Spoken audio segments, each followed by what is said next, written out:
Okay, I'm gonna do this video real quick before I go to bed, just in case. But tomorrow I am going to go dress for war, I guess. I'm gonna have my hair and makeup done. I'm gonna be dressed nice, just in case somebody says anything. I'm going to act professional and let the games begin. Several friends on my side that have taken a stance with me. First of all, I want to say none of this started until I started complaining about my diet, which that's why I did that one video. And it's a good thing I did because I've got everything documented.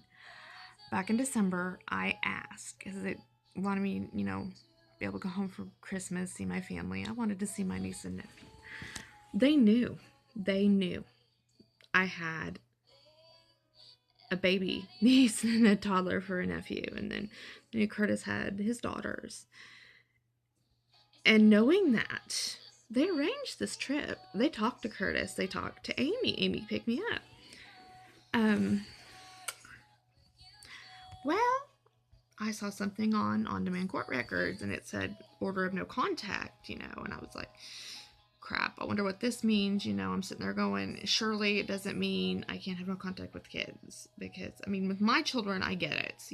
That's been in place for 4.5 years. So I emailed the director.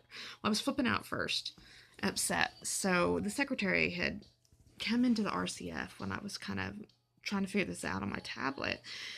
And she said, email Tracy. She called Tracy and she emailed Tracy. She said, email Tracy this, this link and stuff. So I sent her the link. I put on there my concerns. I said, hey, if this is a problem, I'm like, I can't go down there. Basically, I said, there's no point in me going because everybody has kids. I'm not going to be able to see anybody. There's nowhere I can stay. And so that was over the weekend. And then Monday morning, they told me, nope, don't worry about it. There's nothing. We don't have anything on that. And you go by what I say. You don't go by what they say. So they arranged the trip. They talked to Curtis. They talked to Amy on the phone. Amy came and picked me up. Never had a problem. I stayed in Chickasha for a week. Saw Piper, Connor. Was with Evelyn, Katie, and had an awesome time. Did great. Okay, here we are, February. It's been almost 2 months. Being Jewish here seems to be some kind of an issue because I'm kosher, and the biggest part of that is because I made a promise to God. While I'm doing this, while I'm going through this, for these charges, I will remain kosher. I can't be vegetarian, which is what I would really like because my protein levels in my blood always are really low.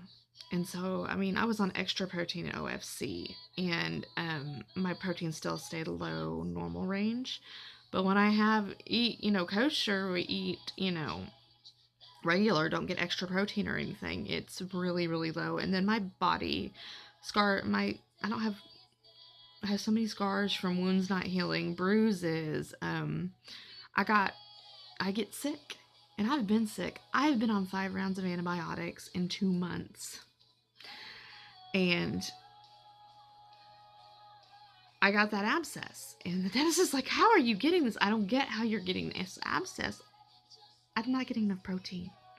My body cannot rebuild itself out of nothing. There are some days I'll go getting maybe 1 serving of protein in 2 days. It's ridiculous, and it's hit and miss. It is so hit and miss. Sometimes they'll give me a tiny little bitty sliver of processed cheese on 2 pieces of bread. Dinner, probably won't get nothing, but maybe beans. Breakfast, absolutely no protein on the whole. All they ever do is sausage and bacon. They rarely do eggs. The employees, I love the employees. The ones in our administration, they're actually nice. And they try to work with me because they know it's not right. They know what their employers are doing is not right. Federal law states, in more places than one, that they have to provide this. It's been court cases over this, and the U.S. Supreme Court has gone and told them, you have to provide kosher meals if they're requested, if that's their religion. It is.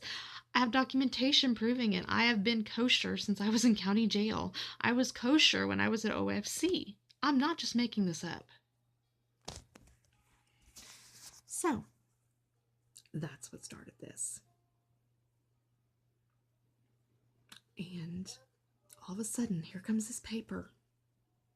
Oh, I was in violation of my conditional release. Okay, how the hell's that happened? All of a sudden, here's this stupid no contact order that they claim didn't exist. I'm not supposed to be around children under 18. God only knows. I mean, I knew I couldn't be around my kids, and I was fine with that. But to be put under that kind of a restriction, that is the least therapeutic thing. You, the judges out there, did you realize that the state, you're supposed to have a therapeutic environment and setting? I did not harm anybody other than my own children. I have never had a record of harming children, doing anything to children. So why put that restriction on there? And why do these people, why are they allowed to not pull that up? Why did they let me go on a home visit with that being on there? I never had a chance to appeal this. I never had a chance to even see it. I still don't have the piece of paper. She refused to give me a copy. I don't have any papers. Nothing. So, if I go back to OFC,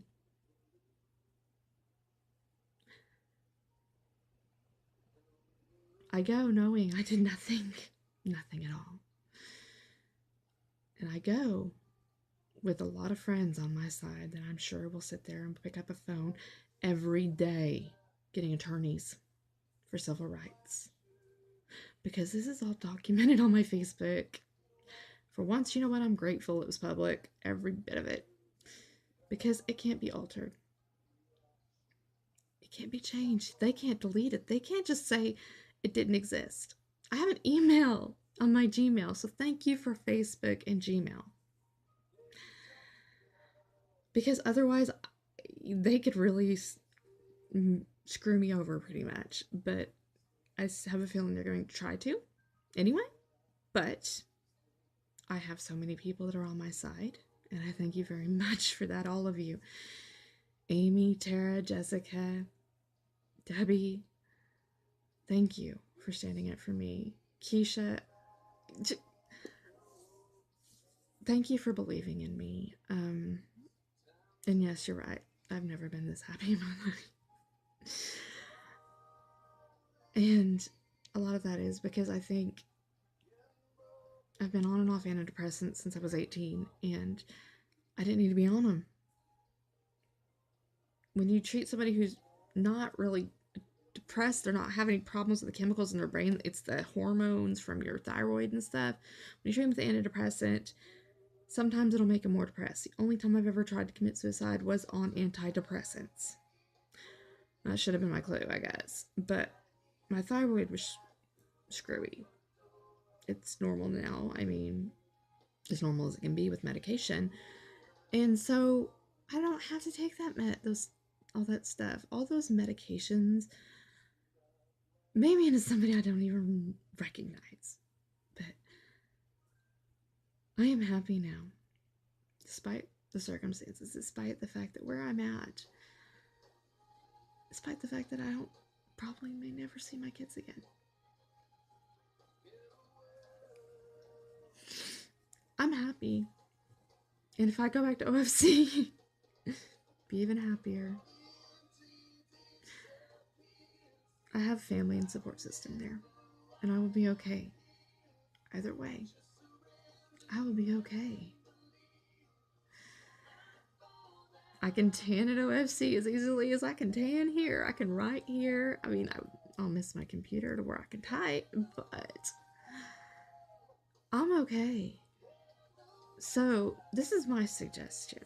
Since I'm kind of somewhere that has set me up for failure, as they have several other residents here, my suggestion is going to be, take me back to OFC. I'll pack up my stuff, my extra stuff I can't take to OFC with me. I've got friends that will pick it up for me. In fact, the person that I want to go stay with at the end of this, when I do get discharged, We're trying to make arrangements with that. Take me back to OFC. Put me up to the boards early in April. The forensic review board. Give me my discharge. Because I have not done a thing. I got over in these bungalows in less than 3 months. I was 3 days shy of being here for 3 months when I moved over to these bungalows. This is their last step. This is their independent living. And that's where I'm at. I haven't gotten in trouble for anything. And they just pulled that paper out from nowhere for no reason. When I'd asked them about it in December and they'd claimed it didn't exist, but all of a sudden now that I'm saying something about my religion and kosher diet and I've run out of money to buy my own food, now they're going to complain? Now they're going to say something's wrong? Now they're going to claim I broke conditional release? No, they broke conditional release. They didn't follow my papers. They didn't give me my papers. So, that's my suggestion.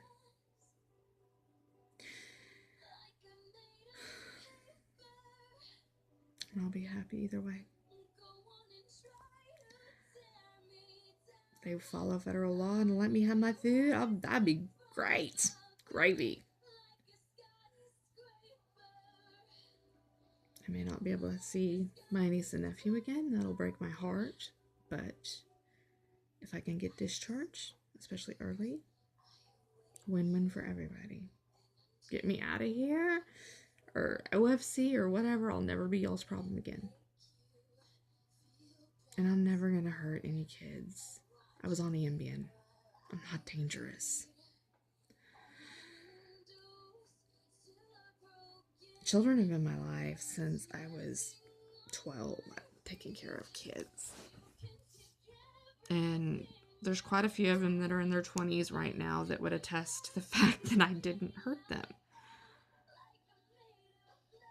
I love kids. And what happened with my children was a one-time thing.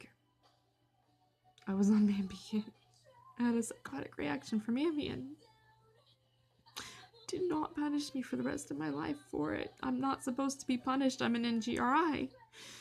State law says you're not supposed to punish me. There's no reason for this. I am not a repetitive offender.